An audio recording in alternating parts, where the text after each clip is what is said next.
हरे कृष्णा।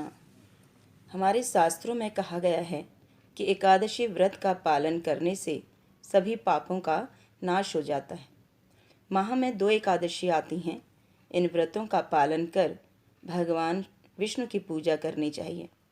एकादशी का अपार पुण्य मिलता है और एकादशी व्रत पालन करने वाला भवसागर से पार हो जाता है। पुराणों में बताया गया है कि व्यक्ति को दशमी के दिन सूर्यास्त के बाद भोजन नहीं करना चाहिए। दूसरे दिन एकादशी व्रत रखना चाहिए और एकादशी की रात्रि को जागरण कर भगवान विष्णु के नामों का उच्चारण करना चाहिए। द्वादशी को नियमानुसार व्रत का पारण करना चाहिए। तो भविष्योत्तर पुराण में भगवान श्री कृष्ण और महाराज युधिष्ठिर के संवाद में इस एकादशी का वर्णन आता है। युधिष्ठिर महाराज ने पूछा, हे जनार्दन, माघ मास के शुक्ल पक्ष की एकादशी का क्या संबोधन है? यह व्रत कैसे करें? किस देवता की पूजा करनी चाहिए? तो भगवान कृष्ण ने उत्तर दिया, राजेंद्र सुनो, माघ मास के शुक्ल पक्ष की एकादशी को जया एकादशी कहते हैं। सब पापों का हरण करके मोक्ष देने वाली यह उत्तम तिथि है। जो कोई भी इस व्रत का पालन करेगा उसे पिशाच योनि प्राप्त नहीं होगी। इसलिए प्रयत्न पूर्वक इस जया एकादशी का पालन करना चाहिए। प्राचीन काल में स्वर्ग में देवराज इंद्र का राज था। देवगण अप्सराओं के साथ पारिजात वृक्ष से शोभित नंदन वन में विहार कर रहे थे। 50 करोड़ गंधर्वों के नायक देवराज इंद्र ने अपनी इच्छा से वन में विहार करते हुए नृत्य का आयोजन किया था। गंधर्वों में प्रमुख पुष्पदंत, चित्रसेन और उसका पुत्र ये 3 थे। चित्रसेन की पत्नी का नाम मालिनी था। मालिनी और चित्रसेन की कन्या पुष्पवंती थी। पुष्पदंत गंधर्व का पुत्र माल्यवान था। माल्यवान पुष्पवंती के सौंदर्य पर मोहित हुआ था। ये दोनों भी इंद्र की प्रसन्नता के लिए नृत्य करने आए थे। यह दोनों भी इन अन्य अप्सराओं के साथ आनंद में गायन कर रहे थे, किंतु एक दूसरे पर अनुराग दृष्टि के कारण वे मोहित हो गए और उनका मन विचलित हो गया। इससे वे शुद्ध गायन नहीं कर सके। कभी ताल गलत तो कभी गायन रुकता। इस बात से क्रोधित और अपमानित होकर इंद्र ने श्राप दिया, आप दोनों पतित हैं, मूर्ख हैं, तुम्हारा धिक्कार हो। मेरी आज्ञा भंग करने के फलस्वरूप आप पति पत्नी के रूप में पिशाच योनि में जन्म लेंगे। इंद्र से ऐसा श्राप मिलते ही दोनों बहुत दुखी हुए। हिमालय में जाकर पिशाच योनि को प्राप्त होकर भयंकर दुख भोगते रहे। शारीरिक पातक से प्राप्त हुई इस योनि से पीड़ित वे पर्वत की गुफा में भ्रमण कर रहे थे।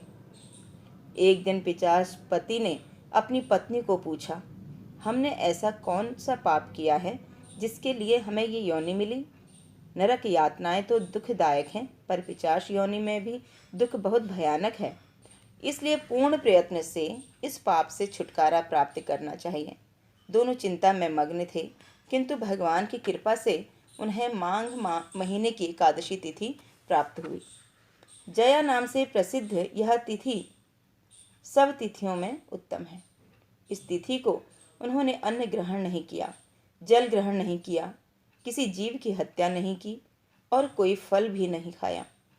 दुख से व्याकुल सूर्यास्त तक वे बरगद के वृक्ष के नीचे बैठे रहे। भयानक रात उनके सामने उपस्थित हुई, पर उन्हें निद्रा तक नहीं आई। कौन से भी प्रकार का सुख और काम सुख भी उन्होंने नहीं भोगा। रात्रि समाप्त होकर सूर्योदय हुआ। द्वादशी का दिन निकला। उससे जय एकादशी के व्रत का पालन हुआ था। उन्होंने रात भर जागरण किया था।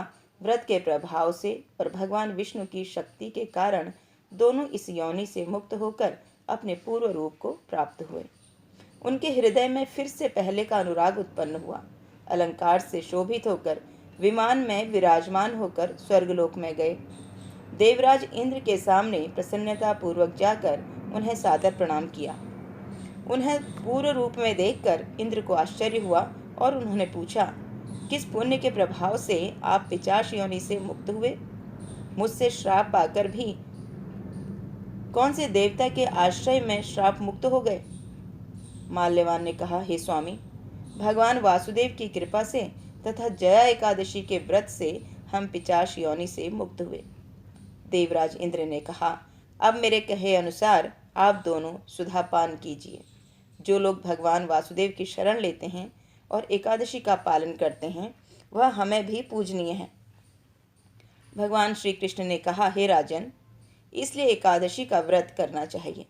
हे नृपश्रेष्ठ, जया एकादशी ब्रह्म हत्या के पातक से भी मुक्त करती है। जिसने जया एकादशी के व्रत का पालन किया, उसने भी सभी प्रकार का दान तथा यज्ञों का अनुष्ठान करने जैसा है। इसकी महिमा पढ़ने अथवा सुनने से अग्निहोत्र यज्ञ का फल प्राप्त होता है।